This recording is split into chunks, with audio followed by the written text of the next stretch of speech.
Bin Condition, Episode 6, Seth Levitt, the toughest, well, I'm not, but I'm with the toughest podcaster that Dan Marino ever played with, OJ McDuffie, and we are always joined by our partner in card crime, the legendary Savak. Gentlemen, we're going to hang in the 80s still. I know we were in the 80s with Savak when he dug into the collection, but I'm going to go back a little bit further. Today, we're going to 1981. All of these cards are Topps. This is before anybody else got in the game. It is 1981 Topps, and it is a Nat Moore card. It's not a rookie card. In fact, Nat had been in the league. He would have been entering his 8th season in 1981. But, you know, there's some relevance here to the story that I want to tell. As we always do, we want to make sure you know the details on this card. If you're pulling out the checklist, and they did still have checklists. I don't know if they still put checklists in card sets, but they did back then. And my dumb ass would check them off. And then you start to realize if you didn't do that, the checklists that have Dan Marino or whatever are more valuable. But this was card number 136, out of a giant size set, 528 total cards in the set. You could get a pack of these cards for just 30 cents. Just 30 cents, a wax pack. Yep. They had elevated since the 70s, those 10-cent packs for sure. But, you know, the 1981, we're talking about a transition from decades. And so Topps tried to make that transition as well in the 70s, as we saw with that Larry Little card a few episodes ago. They were really bold, big block letters, big bold colors. I think they tried to get a little cleaner, a little sleeker here in the early 80s. And the other thing that I think was interesting is, you know, it was an understated look, and the players, we didn't get into the action stuff yet. I think in the 70s, it was those real portrait shots and really tight shots. And then, you know, late 80s into the 90s, you start to get more action stuff. These shots were at games, but I feel like the photographers tried to catch guys when they were warming up, when they were standing still, when they were on the sidelines. If you go back and look at that 1981 Topps set, you'll see a lot of that. But the card we are featuring is our guy, Nat Moore, the guy that I was going to say, a guy we have a lot of respect for. And there you go. OJ just said it right there. Gentlemen, I got to tell you, before Dan Marino became the world's favorite Dolphin, Nat Moore was my favorite player. I just loved watching Nat Moore play. He was clearly a leader on that team in the late 70s and the early 80s. Did I ever show you my Nat Moore watercolor painting? I'm going to pull that out. Yes. So I have seen it. Yeah. Oh, wow. There's my Nat Moore watercolor painting. I don't really do a lot of work in watercolor, but I did this one. I was like, all right, that actually is pretty good. Yeah, Nat loves that thing too. That's cool. I keep threatening to make prints for him that he can use and invent. I need to follow through and not these empty promises.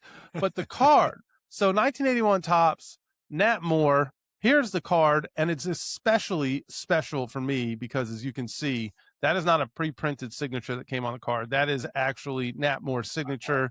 I'm excited to talk about it. You can see again, team colors. Topps tried to do that. Not quite the orange and aqua, or aqua and orange that we're used to with the Dolphins, but they stay in that realm. You've got the player's name, and the team name kind of on a banner, almost like on a flag post, and that's what you've got there. And I don't know, have we seen a card yet, you know, on the show where we've got an aqua jersey? This is one of the first aqua jerseys. Everything else that we've seen has been in the white jersey. I don't know what Troy Stratford had underneath that parka that we discussed. We'd have to go back and look at the game. You know, it's probably a road game, and a road game probably would be white jerseys. Well, would it though? Because I thought if we got the parka on. If we wearing a parka, it's got to be somewhere right, inclement. Definitely inclement. But Juice, isn't the Dolphins wear their white more than anything because we're one of the few teams that wear white at home? Because I thought a lot of times the home team would wear the jersey in color, and then on the road, you know, it's up to the home team there, but I don't know. Well, Well, you know, with the Dolphins do the 1 o'clock. Anytime it's 1 o'clock, it's going to be all white. Yeah. Because we want the visiting team to wear the Raider black, the New England blue, the Jets green or black, whatever the hell they want to wear. We want them to melt in dark jerseys. So, you know, and then like you said, everybody else at home wants to wear their dark jersey. So we probably wear our white jersey probably 70% of the time during the season, I would think, for the Dolphins, you know, and that's because of the home games. And when we go on the road, the combo did that. Let's just go back to my card real quick. The combo with the white jersey with the aqua pants is my worst. And I like it. I hate that combination. I know you do. And Absolutely I like it. Hate that combination. We saw a lot of folks that responded to the podcast. First of all, they thought you looked great. Yeah. And a lot of people said they love that's like their favorite because it still was the old school uniform, right? It wasn't. Yeah. I have You're people from still Penn upset State be like, man, what are you talking about? I love that you took a picture by the line. Man, I was like, the hell with the line. Talking about my uniform right here. I love the line too, but this uniform next to the line makes me look like, but yeah. But you're right though, Big Seth. I think our whites, we wear our whites a lot. And it's great to see that, that's one of my favorite fits right there. Aqua tops, white bottoms. They probably had the stripes on the socks with that uniform as well, which I like. Sure. And look at the orange wristbands. The orange wristbands. If you can wear those stripes really low, Savak, like you got to have those stripes like low. And here's the funny part about Nat. I wonder how uniform compliant he is because he was the uniform police when I was playing, and he was like, OJ, you're not showing enough aqua. OJ, you're not showing enough white. OJ, you got to pull your socks up. OJ. I'm like, man, Mr. Moore, I got a big game against New England right now. And you worried about my uniform? You see, I'm just trying to save you money, young man. So he was good about that. Like, I know everyone thought he was a pain in the ass because he was a stickler, but he ultimately had to follow the rules. But he would try his best to save everybody money, and people did not want to hear it. Because I don't know if Randall Thrill Hill, who did it for years as well, I don't know if Randall was warning anybody. I just think you were getting that fine. Right, You're just right. getting a I'm uniform telling you, man, fine. Randall just you just see that notice in the locker when you get, on Tuesday of next week, you see that notice of being fined by the league over. But yeah, now I would tell you, man. So what I used to do, I was going there and I finagle it. I put if I needed to show more white, I'd tape up some white, put tape on my socks, and then by game time, Savak, I take it off. So I look good, play good, man. That's what it's all about. That's why the air slops drive me crazy still. Because I didn't look good and I was not, I probably dropped a couple passes in that photo shoot because of that. It's so great. Just like Jerry Rice used to say, look good, feel good, play good. Right. That's it. That's exactly right. So speaking of looking good, look at the young Nat Moore. Now, here, I mean, because we know him the way we know him now, just look how young Nat looks there. But here's what's crazy. This is 1981 or 1980. This photo would have been taken. And he was 31 years old. This was 1981. He was going to enter his 8th year in the league. And so he wasn't, by football terms, a young man. He was an elder statesman. He was a clear-cut leader in the locker room, in the community.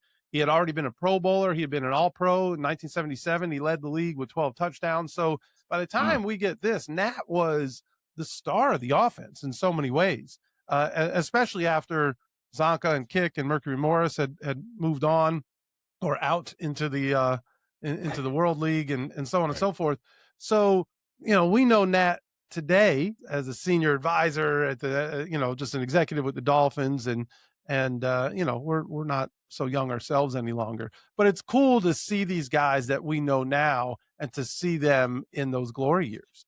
Yeah. And you know what, Big Seth, that's why I rock this too, man. Nat was Mr. 305 before anybody else was. Before the Pit Bulls, before the Udonis Haslems, before any of those guys. Nat Moore was Mr. 305. Born and raised down here, Miami Edison High School. He's got a street named after him. I know he used to run some clubs back in the day with Jerry Ruffin. Nat Moore was the innovator of terms of starting businesses while he was working, for the Dolphins. So, this guy right here, Mr. 305 for sure, and he's been great for us as our leader, senior vice president for the Miami Dolphins. He handles the alumni so well, man. And the fact that I get to tell the stories about the suite, Big Seth, is all because of Nat Moore. That's right. And his relationship with, obviously with Stephen Ross and Tom Garfinkel, where we're able to have a suite and all these guys get to come in there and Larry Little gets a chance to tell me to close the window, young man. You know what I mean? All of that goes back to this photo right here. Goes back to Nat Moore right there. But I love, and you keep teeing me up nicely here. I love that you talked about him being a leader because at the time of this card, now again, 1981, at the time of this card, he already had become the Miami Dolphins all-time leader in receptions, in touchdown receptions, and in receiving yards. He was the all-time leader at that point. He hadn't even played with Dan Marino yet. He caught another 30 touchdowns in his career after this photo had been taken. So that's a really cool thing about Nat. But I got to talk about the signature. Mm-hmm. So, autograph cards are a different thing, especially if you're the guy who got the autograph. And when I was a kid, my stepfather's father, my step-grandfather, would take me. He had seasons tickets in the Orange Bowl, about 16 rows up around the 30-yard line, amazing seats. I got to, not only did I fall in love with the team, I got to go to the Orange Bowl. And then, Juice, you never played in the Orange Bowl. I know you like to claim that, that you played that you practiced at St. Thomas University. And I played in college in the Orange Bowl. Man. Okay, fair enough. Give me one game. Fair enough. I'll give you one game. But in those days, fans could wait outside the Dolphins locker room. So there was a door. It was almost just like the back door of a movie theater that you want to go out because you parked on the side and people are trying to sneak in. There was a door in the locker room. They would just hit that door. The locker room would pop open and all of your favorite Miami Dolphins players would come out, and they had to walk across all the traffic of people just walking back and forth. And their parking lot wasn't even fenced off. They had just kind of these little tiny fences that were like logs. They were like Lincoln log style fences. And you just would step over there and the guys would be hanging out and having a cold beverage and fans are hanging out and female fans are hanging out in the parking lot and everything. And then kids like me would run around and chase guys to get autographs. And that's so dope. It was amazing. And I probably heard some things I shouldn't have heard at that age, but I would have my binder and I would have 8x10 photos and what have you. And Nat Moore signed this card for me at the Orange Bowl in the parking lot after a game. So very special to me. If we start talking about, and we don't care about grading, is the card off center? Yes, it's off center, both left to right and top to bottom. The corners are a little soft. It's a 1981 card that you would expect if it had been kept in Harrison's shoebox, right? But it's priceless to me because of that reason. Yeah, that's dope, man. That's a great card right there, man. And I know Nat Moore, he is a super dude, man. And the fact that, have you told him, Big Seth, that you ran him down the parking lot after a game? We've had some conversations about it. I think one time he told me he checked me one time because he was trying to catch a flight. And he was like, at some point we got things to do too, and I was like, oh my God. So knowing that now is pretty funny. But in this moment, he signed that card and it was very meaningful to me. Damn right he did. Good stuff, bro. And this has been meaningful to us. Love that y'all have been spending this time with us here. We can't wait to talk about more cards, dig through our collections. I hope you guys are running into your binders, your shoe boxes. If you got rubber bands around the cards, take them off. I want you to at least preserve them there. But we don't care. Rubber bands are probably breaking right now anyway. They're snapping anyway, right? So. There's no doubt about it. I don't care, though, if they are preserved in plastic. I don't care what PSA graded them as long as your cards are in fit condition.